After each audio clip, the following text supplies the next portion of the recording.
live and online. It's Sleepless with Steve and the Movie Book Club with your host, Steve Pulaski.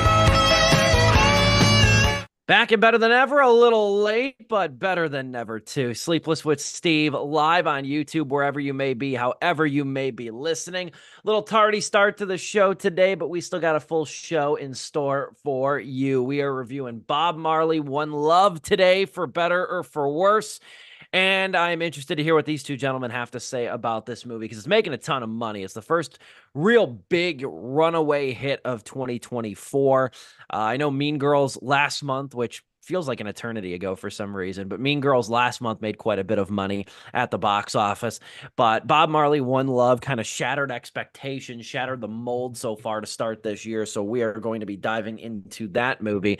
That'll be our main review on the show today. And then also talking about this report, following the tea leaves, if you will, about some news that was leaked earlier this week regarding Peacock and Paramount Plus potentially merging into one streaming service. Acquisitions have become the bread and butter of Sleepless with Steve, especially in the realm of streaming. So we'll briefly touch on that report, courtesy of The Verge, to end the show. But in the meantime, it's a loaded show. I got my two co-hosts here to tackle it with me. We got Dominic Guanzon. We got Joe Viso. Sleepless with Steve officially underway.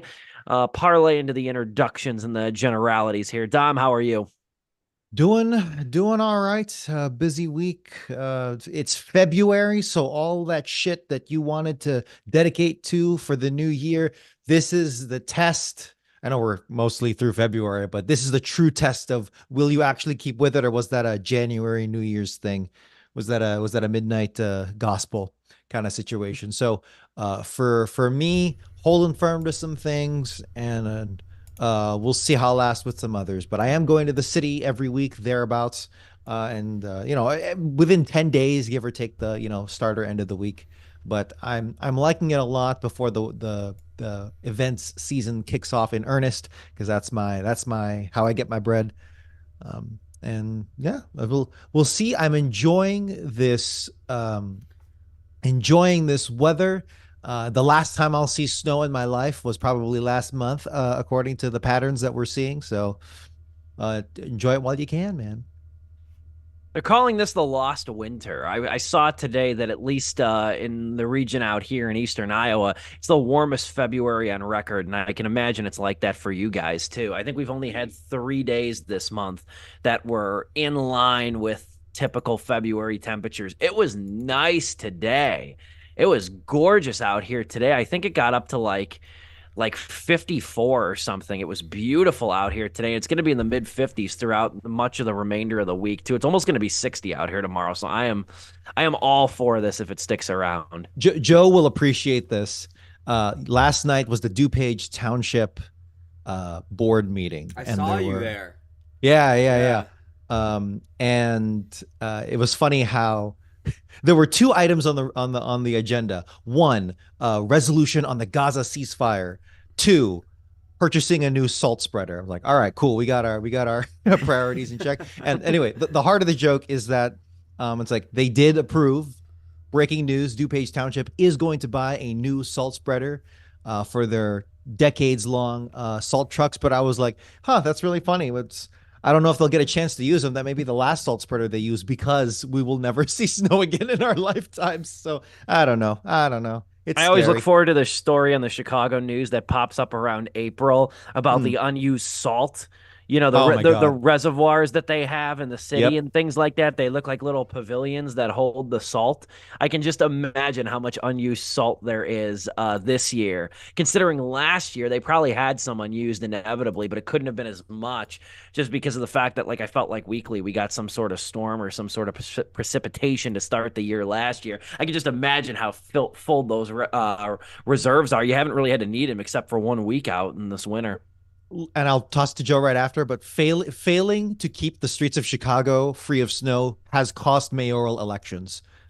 So definitely they need to stay on top of that. And it sucks because it's like, yep, here's all this waste. And that's just how utilities work, man. It's very true. Joe, how are you, my friend? Oh man, don't mean to be a Debbie Downer to start the show. It's all right, man. I have not been having a good week since the last time we had Sleepless with Steve. I'm currently under the weather right now. I don't know if you can tell with my voice. There's just this big lump in my throat. I don't know what it is. I hope it's not COVID.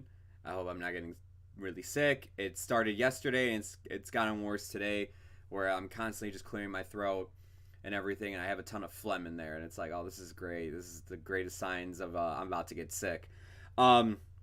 But what's even worse than that is, unfortunately, on Saturday, I had to put down my dog, and it was a very hard thing to do for any pet owner that has done that. I'm sure you know and can relate. This is the first time I ever had to do it. I've had two dogs in my life, but I had to give one up due to the fact that back in the 08-09 housing market crash, I don't mean to really trauma dump here, but let's just say we had to move somewhere, and I couldn't bring the dog with me, so we had to give it away. And I haven't seen the dog since or anything. I didn't give it to a family member. No family member wanted it, but a family member knew a friend that would take it, and so I gave it there. And that was hard. I mean, like, but at least I knew, like, he's going on still to, like, a better home and everything. And not to say that my dog, Kevin, didn't go on to someplace better or anything, but it was a lot harder to accept, like, he's just not here anymore. And it hit hard. It was brutal to go through. It was brutal for my dad, who, like, that he was the definition of that meme where it's like, can we get a dog? And the dad says no, and it's like dad and the dog and, like, they're best buds and everything. They had compatible sleeping schedules. Literally, like, 9 o'clock would hit, and both of them would get up from the couch at the same exact time. Oh. He wouldn't have to say anything, and they would go upstairs together and then go back and go to sleep. Like, it was the cutest shit ever and everything. So unfortunately, Kevin, you might have seen him pop up on the show every so often. I brought him on here and everything. I don't have a photo ready. I also don't want to look at a photo right now of him. I get it. Otherwise, I would start tearing up. But I miss the little guy, and wherever he may be, I hope he's enjoying the big backyard in the sky with his older sister, Gia, who was a Rottweiler. Nice.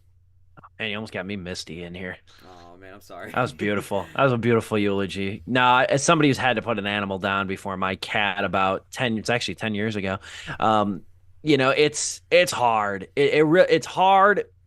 It depends on the rate of decline, obviously, too. But Yeah. I remember, like, as sad as it was also a very peaceful end. I remember like what, because I was in the room.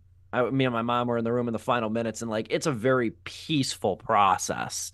The hardest part is, truthfully, well, I don't know. I don't know if you can relate to this. The hardest part, though, is walking out of the vet with an empty carrier. Yes, yeah. Well, I mean, we brought him there in a towel because he was throwing up and stuff. Well, not to go into too detail, but basically his kidneys. He's always had issues. And renal failure. Yeah, it just finally gave out. That's what took my cat. That's what took my cat too. That was part of it. Yeah.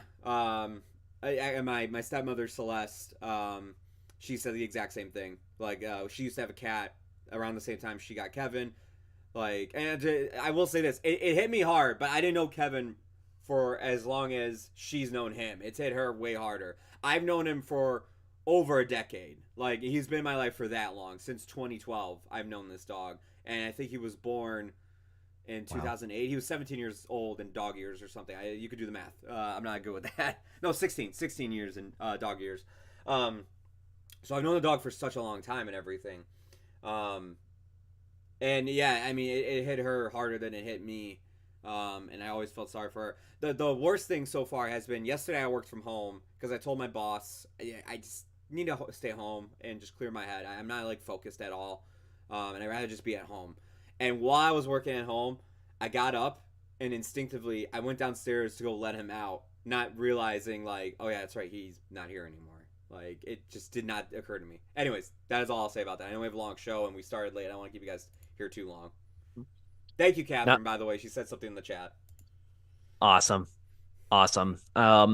Yeah, it's tough too, and the one thing nobody tells you about it too is the newfound quietness of the house. Yeah. No, there's a thing. I mean, if you've had your Kevin stay overnight at a vet or something like that, or you've had an animal stay overnight, or you've lost an animal, that house is quieter at night. Yeah. You know, even if they're just laying on the couch and like, you know, it's whatever. There's an emptiness It's there a that's presence. When we Yeah. lost the Wattweiler, Gia, his sister, there was at least Kevin there still. So there was something. It felt different, but there was still a dog. Now that there's no animals, no cats, no dogs, it's been like, oh shit, this just feels odd. my Yeah. condolences, my friend. That was very beautifully said. Moving forward, we're going to touch on Bob Marley, One Love. That is the big review for the show today. It is the latest musical biopic. Haven't had one of these in a minute. Was trying to think of the last one. I think probably the last one had to be maybe I Want to Dance with Somebody, the Whitney Houston one that came out about a year ago. That I did not see. Actually, the last one was Elvis. True, I think it was Elvis. I thought we had one before then. I think I Want to Dance with Somebody came out last Thanksgiving, and Elvis came out early in the part of last year. So I think I think I'm technically right, but Elvis was the last one to leave a mark. Elvis was for sure the last musical biopic to leave a mark. So Bob Marley, One Love, again, it's already poised to be probably the first breakout hit of 2024. And what a disappointment that is, because this thing flat out sucks. I said in my review, one love, 1 star. That's how I'm starting this one out today. First things first, I guess I should say my background with Bob Marley. Very, very little exposure to his music. Knew of a few of his songs. I think the best aspect I can say about this movie, or the best element I can say about this movie, was it motivated Catherine and I to check out Exodus. And we listened to it. Very good album, top to bottom, quick listen, very easy on the ears. If nothing else, it's gotten me to look into more Bob Marley music, which is what I think at the end of the day, these biopics are starting to become in a lot of ways too. I almost feel like these biopics of Elvis and Bohemian Rhapsody and I Want to Dance with Somebody, Bob Marley, One Love, the upcoming Michael Jackson biopic too. I almost feel like these biopics are becoming excuses to get new vinyl and CD pressings of the artist's work on the shelves. There has to be some kind of sub industry that goes to the estates of dead musicians, famous musicians, and it's like, okay. So, and they have like a preset presentation, but they just swap out the musicians, where it's like, hey, family of John Lennon. Oh, we'll stop that. Hey, family of Bob Marley.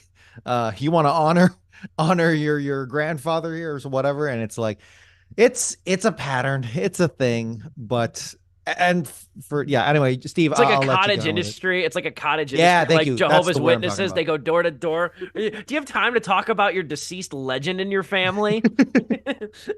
And that's what Bob Marley feels like here. And if you see this movie in theaters, I have a lot of complaints about this movie, if you can't already tell, and we've got a lot of time to cover that ground. But if you see this movie in theaters, at least at AMC, it opens with an intro from Ziggy Marley, his son.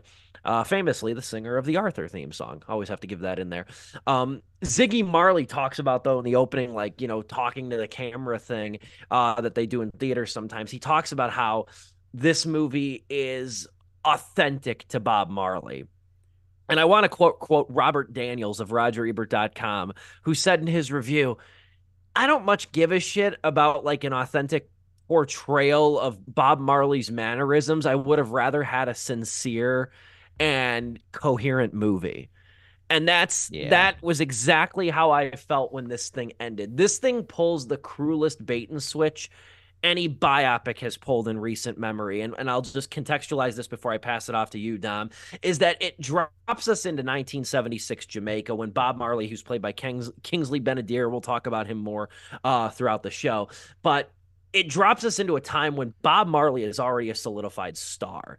And he's trying to orchestrate a peace concert in Kingston because Jamaica's become like a war zone. I call this a bait and switch because unlike movies like Elvis and Bohemian Rhapsody that tried to tell the artist's entire life in the scope of 2.5 hours, Bob Marley, One Love on paper gets it right. This movie takes place between 76 and 78. So it basically starts with the peace concert, segs to his exile in London and the recording of Exodus, and then his subsequent European tour.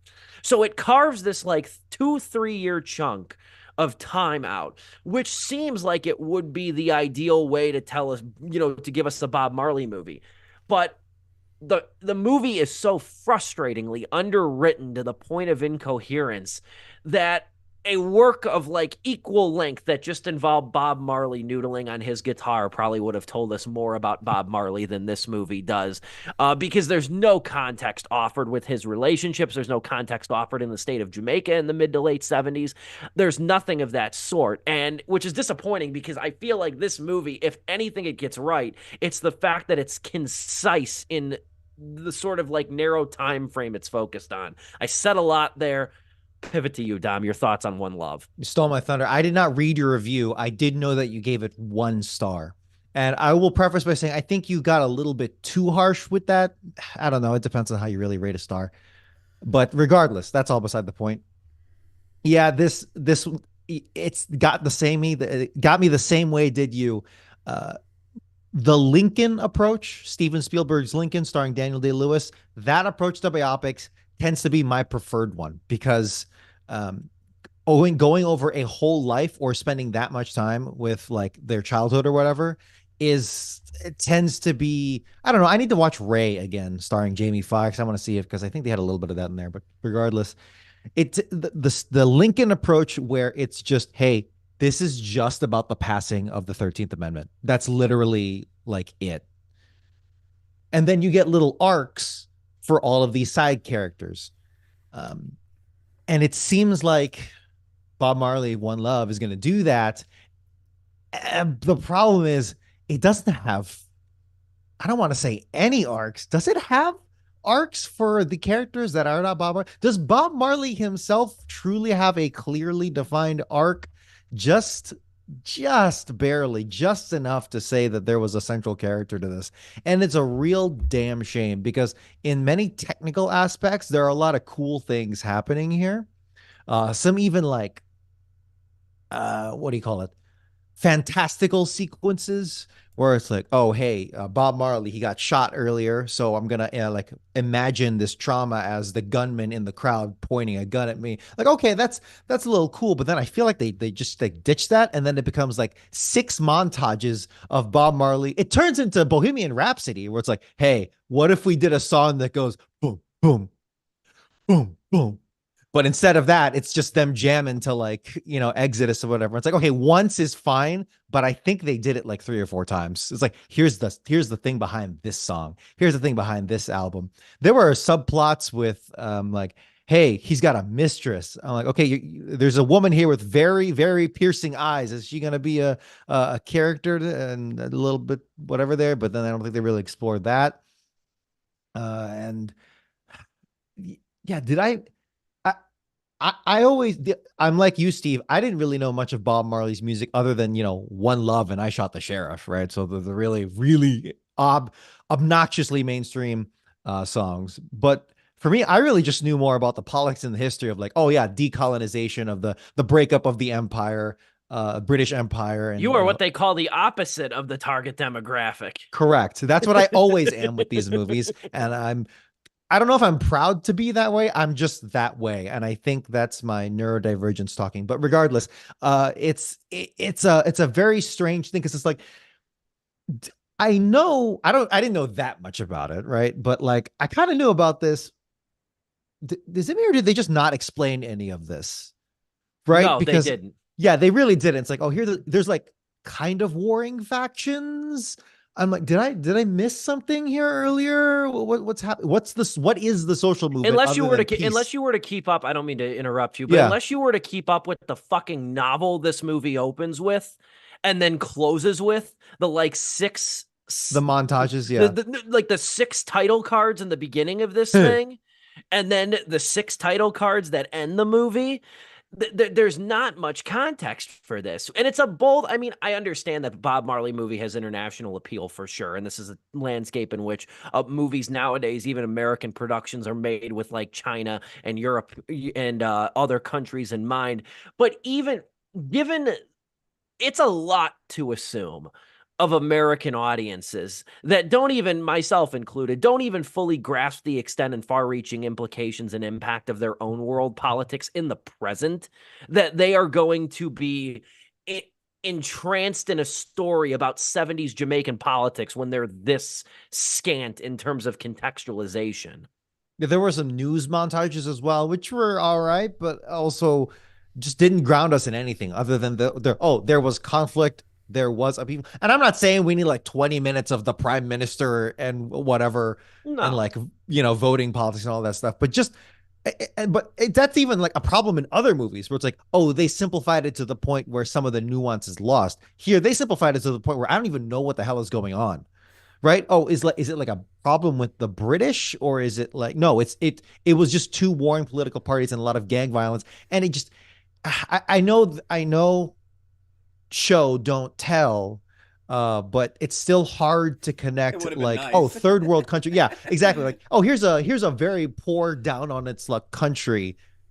You still kind of need to give some context for that. So it just becomes a highlight reel. It's a very idealized version of what it's the kind of biopic I would make, and I'm not a filmmaker, and that's a problem. Let me say that, right? That is a serious problem. You do not want to make you do not want to make my Bob Marley movie because I know jack shit about Bob Marley. So of course I'm just gonna pull. Oh yeah, Exodus. He got shot. There was some shit with his wife, etc. He didn't shoot. He went to London for a bit. Yeah, exactly. So it's all over the place. There are some positives, but I will hand it off to Joe. Argyle, Madam Web. Even though I did have fun with it, but Mean Girls and Bob Marley One Love. Dune 2 cannot come soon enough. I mean, hey, at least Lisa Frankenstein was a breath of fresh air. It was like, oh, hey, at least I had some fun with a movie. At least I enjoyed my time with it. But generally speaking, going off of like Steve's rating, I don't know what Dom thought about Mean Girls, but I'll just go off of like that at the very least. I'll throw Mean Girls in that category. This has not been a good start to the year for movies, and unfortunately, One Love is one of those movies that I am agreeing with you guys on. That it was very disappointing, but not even just disappointing. I thought it was bad. I walked out of this yesterday thinking, wow. I was just, I went in expecting Bohemian Rhapsody level stuff, and that's what I got, and somehow less. Like, I was just like, like, to me, Bohemian Rhapsody is as bad as everybody makes it out to be. Sort of, yeah. I see what everybody says and everything. But I think maybe because I like Queen, and not to say I don't like Bob Marley, but I knew more about Queen and everything. This does the bare minimum surface level storytelling biopic that Bohemian Rhapsody does as well. And it does have those moments that Dom was saying where, it does the, oh, hey, how about we get a song to have the audience participate in? Like, it has, like, those moments. But it's just all very bland, and I hate to say this, but Kingsley Ben-Adir, as much as I love him as an actor, I just thought he wasn't that good as Bob Marley, honestly. He was kind of just underwhelming as him. And when he's with other Jamaican actors and actresses throughout this movie, his accent sticks out like a sore thumb, too. I agree with you guys completely about how, like, the movie, its structure was already going on an uphill battle. When you do the structure of, we're going to cover a vast point of his life from, this point to this point, that's hard to do. Bohemian Rhapsody tried doing that, where it's like, we're going to do it from when the band first formed to the what's it called? The concert that they did for, for Live Aid. There we go. Where they go up to Live Aid. Only a few movies have done that and made it entertaining the whole way through. Dom, I know you and I were more positive on Elvis, and that is an example I will give because I think that at least had a vision behind it where he was batshit insane at telling that story. But you know what? It worked. For as crazy and as, colorful and everything, it kept me engaged the whole way through. I did feel a little burnout towards, the last act, but at least I was like, hey, they actually made this work. And I thought Austin Butler was fantastic as Elvis. Something like, what's the Elton John one? Rocket Man. That staged like an actual musical, which I think helps that film immensely. Yes. To do that story from beginning to when he goes into recovery and then eventually, writes, I'm still standing. Yeah. One of my favorite yeah. biopics of the decade, of the past 10 years. I agree. Yeah. Amazing.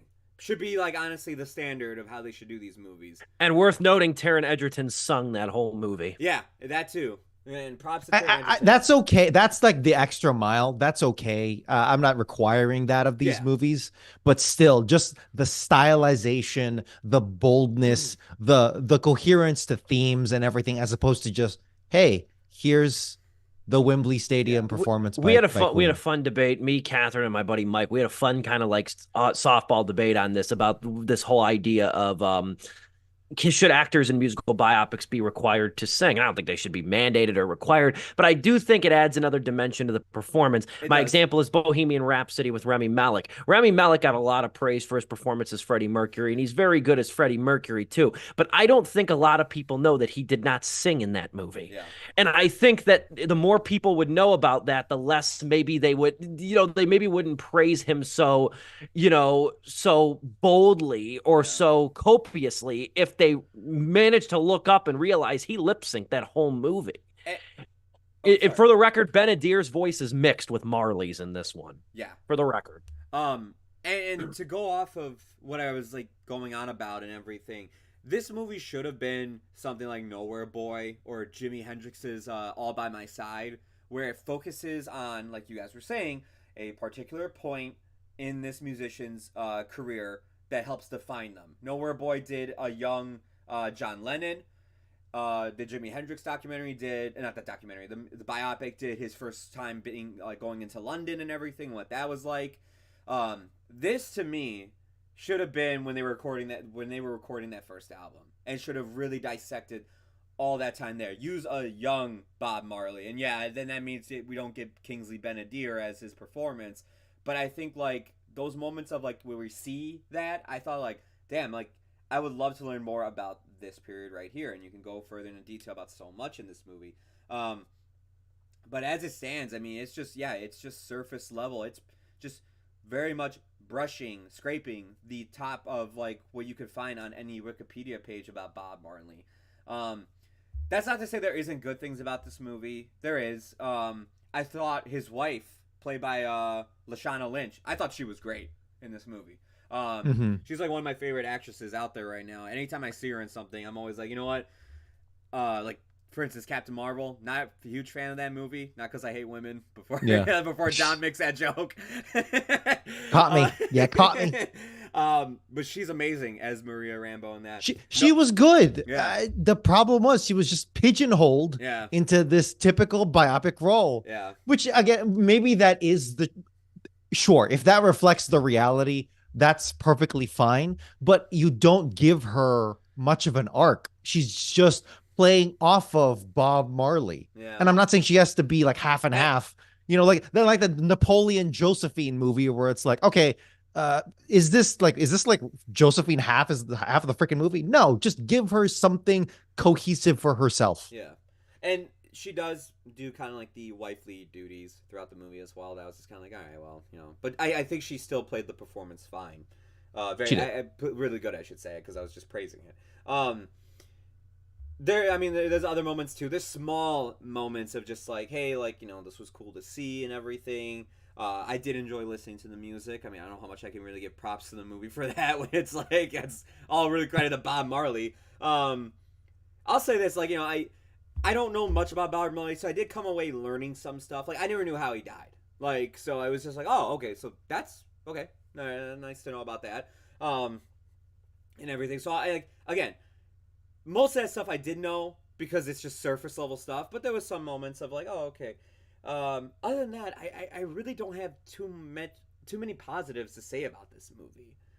It was just, I walked out, I was like, I don't know if it's because I had a shitty weekend, or like this was actually bad. And hearing you both open how I did, I was like, okay, no, I guess I wasn't being too harsh. How full were your theaters, if at all? Mine was full, actually. So I saw Madam Web as well. Not this week. I saw it Thursday night or Friday night. I forgot which night I saw it. That theater was dead as hell.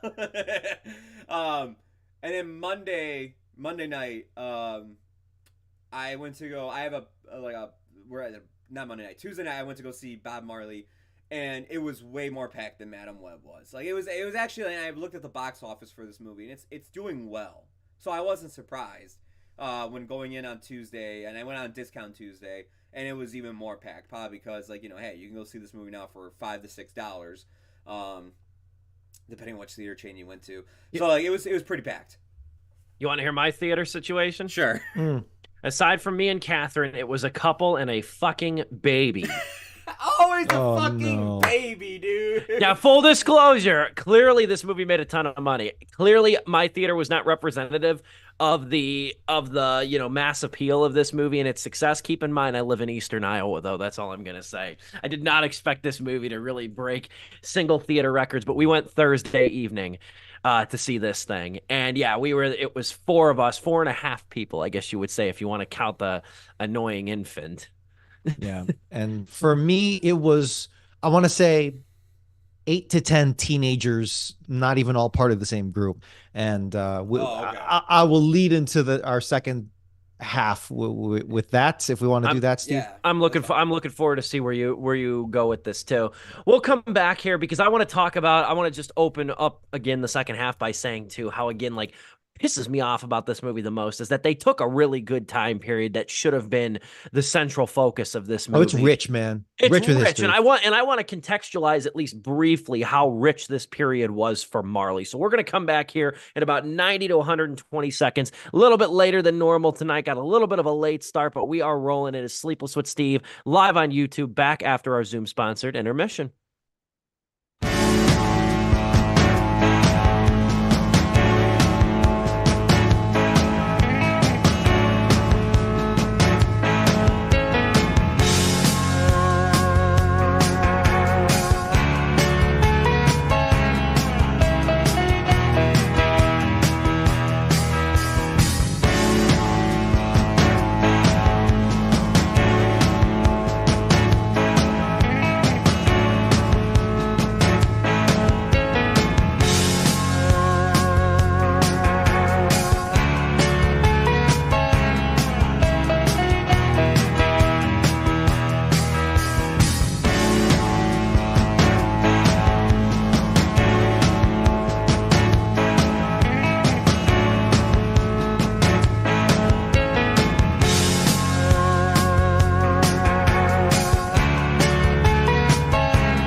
Back and better than ever after our Zoom-sponsored intermission. It is Sleepless with Steve. We are live on YouTube on this Wednesday evening talking Bob Marley, One Love. Got a little bit of a late start tonight. It's all good, though. We're going to finish up our discussion on this and go into our news piece here in just a couple of minutes.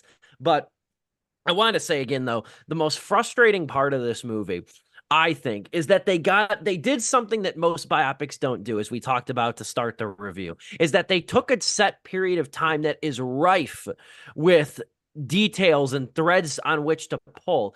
From the 76 to 78, you have Marley's status as like a militant political figure turned pop icon, which is kind of a contradictory thing in itself. You have that aspect. You have Marley and Rita's marriage despite his rampant infidelity. There's your romance arc. You have the impact of his torn homeland and then his paternal abandonment on his own psyche, which then influences his music. That was a cool thing. I appreciated that, by the way. Yes, but without the context afforded to these ideas and fleshing out the inner workings, the script just gives us this vague smattering of each. This movie was written by 4 writers, one of which is Ronaldo Marcus Green, who is the director, and also one of which is Zach Balin. Both of those men, for what it's worth, were the director and writers of King Richard, the Will Smith movie about Venus and Serena Williams' father. And the thing, I just threw that in there as a footnote. I'm not trying to make a larger point, because I kind of liked King Richard. Just the fact that it was 4 writers, though. But the fact that it was 4 writers, you know what that tells me? And the movie's as big of a mess as it is, that tells me this thing was written, rewritten, and rewritten. That's what this tells me, because that's usually the case. The more writers on a project like this, the more rewrites it would suggest, the more phases. And there's also 2 story credits on this thing too. I have heard the argument or the theory that biopics like this tend to be better when the person is alive rather than dead, because then the person can be like part of the process and they're willing to like poke fun at themselves. Or like I could tell you one person who disagrees with that is Mark Zuckerberg. Well, okay, but you know, that's I know what you mean, though. Yeah. Specifically Rocket Man, and I think I'm forgetting one other thing. But the problem is when you have like Bohemian Rhapsody, when you have this movie, and then I'm very worried about the Amy Winehouse movie. When you have those situations, the tendency is to be so reverent. The tendency is to be so reverent to these icons, to these dead legends, that you can't explore much else, or not can't explore much else, but you can't be more biting. You can't be more artistic with it. It has to be this kind of holy, almost sanitized thing. Not to say that this movie was sanitized, because there's blood there. They show some infidelity. They heavily imply it. They get some mean words being thrown around and some fighting and all that stuff. That's fine. But it's the way you don't write people to be actual characters with their own arcs. It's the way you don't kind of have a cohesive purpose behind the movie other than, hey, this is the Bob Marley movie. No, what is there a drive home to that point? Like, can you summarize the essence of Bob Marley, turn that into a story? I'm like, hey, Lincoln is the story about a very tired old man trying to do this one final thing for everyone. That's the story of Lincoln. It's not Abraham Lincoln. It is, of course, but you know what I'm saying, Steve? It becomes sanitized in that way, and it feels very incomplete and detached, which I think all 3 of us are just feeling. It's hard to articulate, but that is what the 3 of us and the movie's detractors, because it's got some positive reviews, and I do wonder how much of those positive reviews are people trying to be very nice to the Bob Marley legend. I do wonder that, because I don't know the Bob Marley legend all that well myself, barely so, other than the decolonization aspect. So yeah, and this is a whole other this is a whole other argument, though. This is a whole other argument, but like, I think the sad thing about Bob Marley in America is he's kind of become drained of his political influence, and he's become 1000%. more of a symbolism of weed and drug rugs. Yes. Like, He's become I mean, like you could say that was happening since like the 90s at least with the college absolutely. posters. Yeah. Oh, absolutely, and things like that. And I mean, MTV obviously broadened his status as a pop icon and whatnot, but like we remember the select songs and we know like the Rasta, the very vague outline of like Rastafarianism and things like that, and obviously his pro cannabis stance at a time when it wasn't when it was a demonized drug, but the movie misses, I think, even the opportunity of him becoming a political militant, which you could argue is even problematic. The fact that how they brush over that so quickly, because that's the stuff that people don't know in the modern day, or a lot of people have forgotten, because the image of the pop icon has dwarfed the political militant, because it's a lot easier to get behind a pop icon than a political outsider. Yeah, it's like everyone forgets Martin Luther King Jr.'s rapidly expanding socialist views, very socialist views, where the moment he not stepped away, but the moment he okay, we're working on this civil rights thing, I have a dream. That was it, and then racism was cured. But once that was good, it's like, hey, what about like capitalism? Like, hey, what about like Vietnam? What was all that about? Martin Luther King was really starting to trend in that situation, and then he got offed, and then we all learned the same history about MLK, which was just I have a dream, and then racism was cured.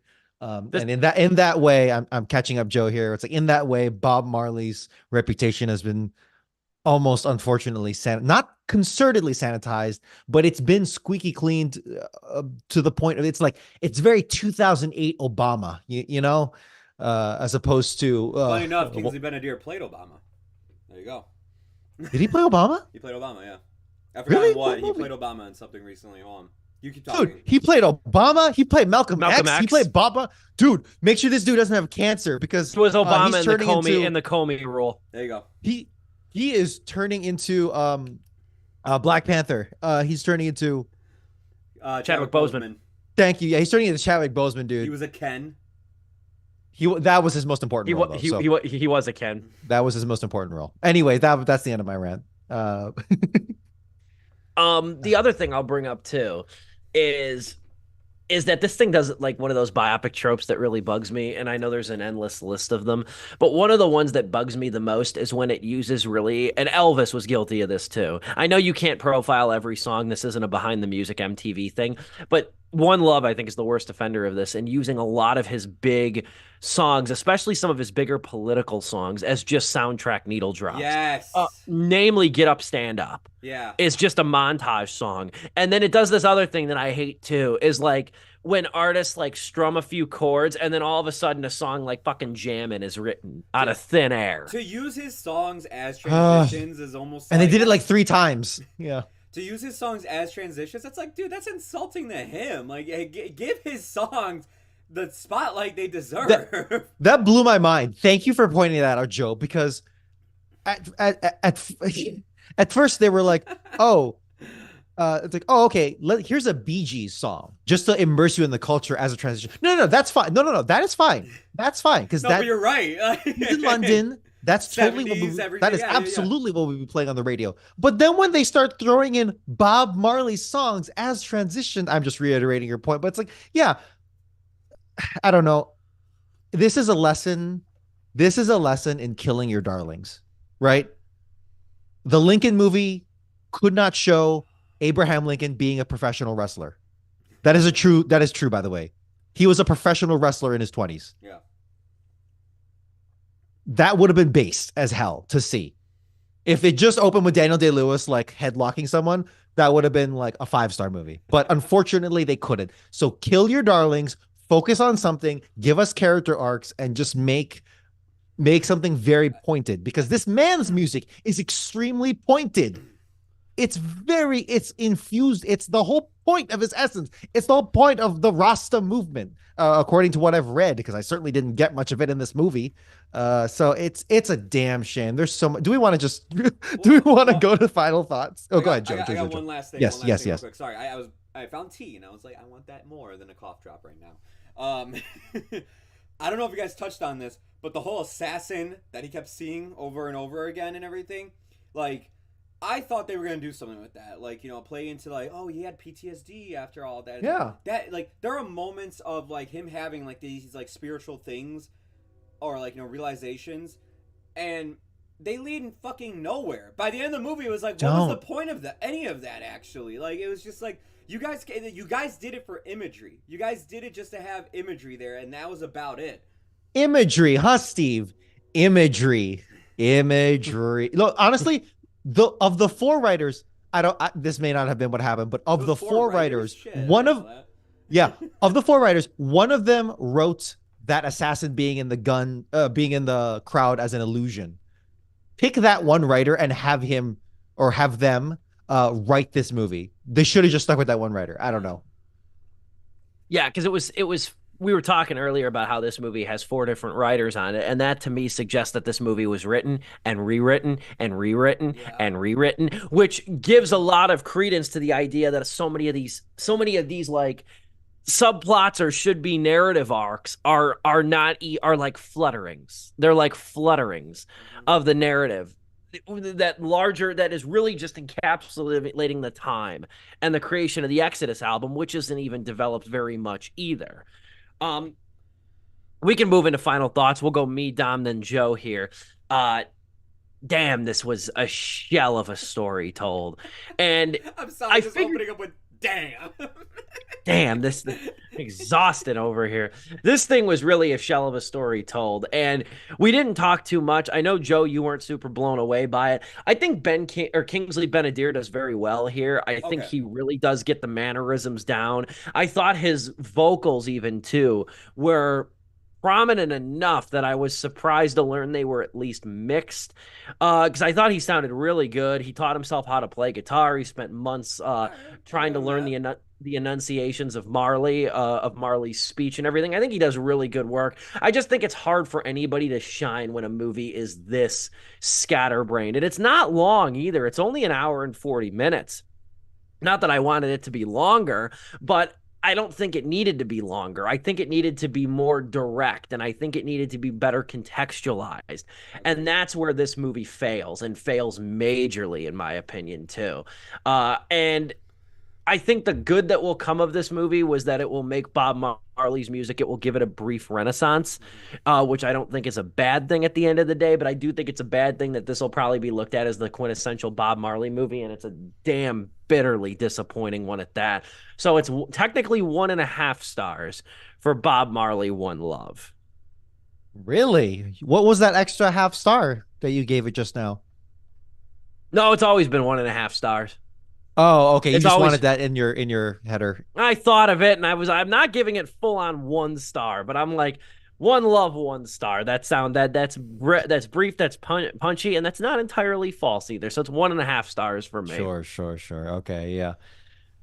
Uh, oh boy. For me, when I was in that theater and the credits were rolling, I there were 8 to 10 teenagers in this theater, and a couple of them I couldn't see too well in the dark, but I believe they were I think they were black kids, and as they were leaving, they were like, "Yeah, man, one love," and they did the fist in the air, and it seemed earnest. It could have been ironic because those Gen Zers, they're very, very poisonously ironic and sarcastic, just like me. But I think it was genuine. It's like, you know what, they got Steve. You absolutely said it, where it's like, all right, worst comes to worst. This exposed me to the music. This exposed me to some of the story there. So there is that aspect to it. But and I was gonna give it 2 stars, but the thing is, our discussion made me so upset. I'm knocking it down to 1.5 star because it's like, damn, what could have been? That's our problem with it, is because this is obviously like an icon that deserves to be so. There's so much rich history. There's so much you could have done here. And unfortunately, it was like designed by committee. It was too reverent for its own damn good. And it didn't it were it was true reverence, but there was some kernels of idea. That's the shitty part, is that you could see the potential here, and it was sadly squandered.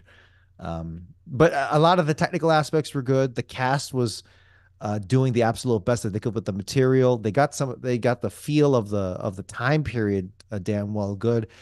They made Tony Soprano young Tony Oh yeah, yeah, Soprano yeah. looked like a really good record producer who was Michael like, I don't know what the Gandolfini. hell, I don't know what the fuck this guy's saying He because I looked like cannot Roger understand. Ebert, actually. He Yeah, looked he almost like a did. young Roger Ebert. Catherine pointed that out before I could even think of it. He really did. It was I pretty didn't impressive. I didn't even make that connection, but that's Yeah. absolutely true. So yeah, 1.5 star for me. It's I'm glad I don't know if I'm glad it's making money. I'm just glad it's putting the word out because I barely knew anything about the man. So here we are, man. Here we are. Shit, I'll say this. I'm glad it's making money because I've been worried about theaters since the start of this year. It was like, damn, man, ever since what was it, November kind of ended and we got like all the Oscar movies they were in theaters and December came and it was just like, all right, it's like basically like, if you haven't seen the Oscar movies, go see them. Or Aquaman 2, that's about it. It was like, at least there's something to make like the older people go out and go, oh, hey, I'll go check that out and everything. Um, for me, this is 1.5 out of 4 stars. Like I said, I mean, like these guys, we've been hitting it all night. I just thought this was just bare bones, man. Like, and to hear it had 4 writers, that just even paints even a clearer picture of this movie's production than it does with Bob Marley's life. Um, I was I was just kind of just sitting there going through the motions. I didn't really like feel anything. I didn't get any emotional connection to this movie. I didn't really get any laughs out of this movie. I didn't feel anything while watching it. It was just watching almost like a behind the blow, like MTV documentary, VH1 documentary type of thing. And it was just like, man, we're just hitting on stuff that I just know, like for surface level and everything. And even though these two guys like being Kingsley Benadir, and I'm not faulting him for how this movie turned out. I think it's just, there's a lot of other problems here. And the same goes for fucking Madam Web, which I know we're not reviewing tonight, but hell, there's a lot of executive decisions, I think, being made to make a quick dollar on a property or an icon. And both these movies coming out the same weekend and showcasing that, I think, is just kind of ironic. For me, 1.5 out of 4 stars. I'm hoping that something good comes out to get people to the theater more than just this movie, and also just something good that we can talk about. Really good. I know, like we talked about Lisa Frankenstein, that we had somewhat of an enjoying time, like some enjoyment out of that, but I can't wait till we finally give like a fucking 3 out of 4 star movie together on this show. I'm hoping it's Drive Away Dolls, which is our movie next That's week. true, yeah. That is next week. I'm hoping it's Drive Away Dolls. We're seeing that in Ordinary Angels this week. Sorry, my cat is very clingy tonight. I think he feels the air. I think he sympathizes with you, Joe, in spirit. I think he sympathizes with you. Siskel has been very clingy tonight and very present. Hi, Siskel. Hello. He's good. I like when he sits on my lap. He doesn't crush my lap like Ebert. Briefly going to touch on this story for our news story before we end the show here. The Peacock and Paramount Plus news that erupted this weekend sent some shockwaves through the industry. We're working off of reports. This is not official at this time, so just an FYI on that. It could be the dawn of Paracock. It could be the dawn of Cock Plus. It could be the dawn of Cockmount.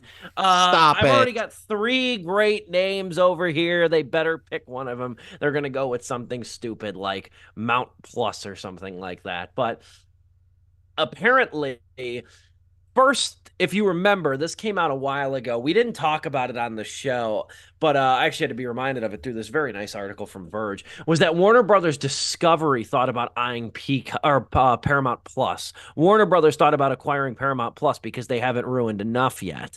Well, apparently that's gone by the wayside. And now the talk is that Paramount Plus and Peacock, 2 streaming services that have been really kind of competing for the same market of subscribers here because they were both relatively late to the streaming game. By the time they both launched, you already had Disney Plus, Hulu, Netflix, and Max, at the time HBO Max, sucking up a lot of the air. According to a new report, the parent companies of both of these, that's Viacom CBS for Paramount Plus and that's NBC Universal for Peacock, have been talking about a unique partnership. The Wall Street Journal reports that Comcast and Paramount have been in recent talks about a potential streaming partnership that could see Paramount Plus and Peacock being offered to subscribers together as a package deal. It would produce significant cost savings from spending on programming to marketing. We talked about this a while ago when it was talking. We touched on one of our stories about streaming saturation. I think we even might have looked at a graph that graded the streaming services on their own merits, or at least looked at the individual subscriber base for each of them. We talked about this and how there was going to come a point where there needed to be some sort of acquisitional, or there was going to be, maybe not should have been, but was going to be some sort of acquisitional courting.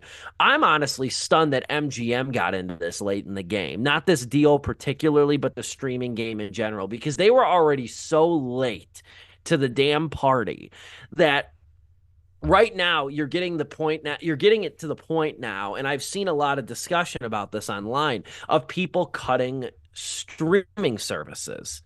And this is what I think this is kind of looking at, fearing, and maybe trying to combat here too. Moreover, too, per this Verge report, working off of the Wall Street Journal, which is lovingly paywalled, word of these recent talks comes in the wake of Disney and ESPN, Fox and Warner Brothers announcing last week that they're working together to create a new shared service focused on sports. Also, too, I'm just going to add this. We're not going to go down the sports lane here. It's a fucking nightmare to try to follow like really any major sports league these days. Yeah. Like this is probably the worst time to be a sports fan if you're looking for access and you don't just immediately go to one of those sites and hook up your HDMI to your computer or your TV and watch it on your computer, because it has been a damn nightmare trying to figure out where games are airing, what network, what sports. A lot of sports networks too. The Chicago Cubs have the Marquee Network. A lot of regional basketball teams have the Bally Sports Network too. The Apple TV I think has MLS now too. I mean, it's a friggin' nightmare to try. Sorry, my dad has never been a fan of Thursday Night Football. He's always said like it's just kind of weird to have, and he also like thinks about the fatigue it has on the players and everything. It does. But especially since they switched over to Prime, you have to have Prime to watch Thursday Night Football, which we do. But he just hates it. He's like, okay, now it's even more annoying because I have to fucking log into the app, and he just he's not the best tech savvy guy. So if something's not working, he just loses. That's your job. Yeah. Oh yeah, no, I can relate. No, it's hell on older people too. The one thing I've always wondered though with Thursday Night Football being on Amazon now too is you got to think like during commercial breaks, if you're watching on linear TV or even YouTube TV or Hulu, it's easier to channel flip because you could just go right back to it. If you're watching a game on like Apple TV Plus or Amazon, are you more likely, I know I am anecdotally, are you more likely to just leave the commercials on instead of closing the app, opening another app, and by the time it loads, the game could be back on? That's a study I'm waiting to be done, because I think that's part of the appeal with these advertisers for streaming services too, is that you have more of a captive audience because people are lazy. Commercial breaks are only a couple of minutes. Are they really going to close an app and open another one? That's a discussion. Just go to their phones. There's even the whole thing of there's that too. Yeah, like the way some of these apps, like, home screens are laid out, they're not the easiest to fucking navigate. Like, HBO Max is the worst. I love that app. I love that library. Oh, I'm sorry, Max. My bad. But I hate whenever I have to go and select an episode from a TV show I'm watching, because I'll have to click on continue watching, and then I have to go into the episode as it's loading and then go to more from this series to get to the actual season and everything. Like, I'm rewatching South Park and I'm just kind of bouncing around between episodes, and it's a pain in the ass to do that. No, you're absolutely right. Some of these apps don't make it the easiest either. I've talked a lot, and I think it's really something that's, I'm always interested to. The news is one thing. I'm always interested to see how the rollout of these things is going to work too, because ever since Warner Brothers acquired Discovery and rebooted HBO Max as Max, or rebranded it rather, I'm always interested in knowing what's going to be lost, what's going to be sacrificed, because they can't put everything onto the singular app, especially when you have companies merging into one. So I'm always interested in what's inevitably going to be friggin' sacrificed this, especially because Peacock and Paramount Plus are not unlike Max and created a bunch of original movies and a bunch of original shows, a lot of different original programming for these streaming services that then gets lost into the ether. There's so much that's gone now from Max that's basically lost media if it's not uploaded to like one of these pirate sites or something like that. I think this is a long way off from happening, and by long way off, I mean like a year and a half or so. But I think this is going to be. I'm not going to be surprised if next is MGM Plus and Showtime or something like that, or Warner Brothers tries to swallow that. We'll go Dom and then Joe on this subject to send us home. Yeah, I mean, consolidation, right? And the benefit of having everything be so separate was supposed to be competitiveness, but the problem is we're just not feeling that. Now there is some external factors. Certainly, it's like, oh yeah, individuals' purchasing power has been just really been under assault in the past few years, especially since the pandemic. You know, economy this, inflation that, blah blah blah, and that's all perfectly valid. But it doesn't that the fact remains that people are tired of paying for all these separate services and all these it's fatiguing. It's so fatiguing, and it's so strange because we're like, it's the only thing that goes further. History is the only thing that goes further. I'm articulating this extremely poorly, but in the year 2000, obviously you only have all content from then on backwards. You don't have the next 24 years of content. Now it's all exponential. So now we're in this landscape where everything is coming at us at once. All these things are vying for our attention. You have our phones, which is a whole an epidemic of people looking at their phones while watching movies and at home. So who's to say? Anyway, I just dipped my toe into a lot of concepts. The thing I'm getting at is that, is this consolidation a good thing or not? Probably not in terms of like the health of the industry, but maybe good for the short term for people like to keep track of all of this shit. But I don't know. It's a lot to process, and I couldn't even pick a point while thinking about this, reading this earlier this week. So Joe, can you help me out? Can you direct me? Can you choose a fucking topic for me? Just the topic of like, how many more of these fucking things are gonna combine, man? Sure. Like, how many more of these are just gonna swallow each other before it's just three, and we have to choose from one of the three, and they are outrageously priced, and then we start to wonder, was it worth it all in the end? I'm not surprised actually by this merger, because I always thought it was weird. Like, something like Yellowstone is on Peacock, and it's a what's it called? A Universal property. And then it's fucking prequels on Paramount Plus. And I'm just like, that doesn't make any sense. Like, why is that the case? So I've always imagined, like, okay, like, what was the deal behind that? And it was like, maybe just to see if there's any shared audience or something between the two apps. Because, I remember when they first announced these apps, and we were like, who the hell is going to pay for those? Like, other than us, who wants, binge as much content as possible and everything, and we review stuff on those apps, like the iCarly show, we looked at that and we were just like, that's so interesting that, like, now almost every network, I'm surprised fucking Fox hasn't done their thing yet, which, I don't know, I raised my hand. I'm like, why the hell did this thing just flip on? Let me get rid of that. Lower hand. There we go.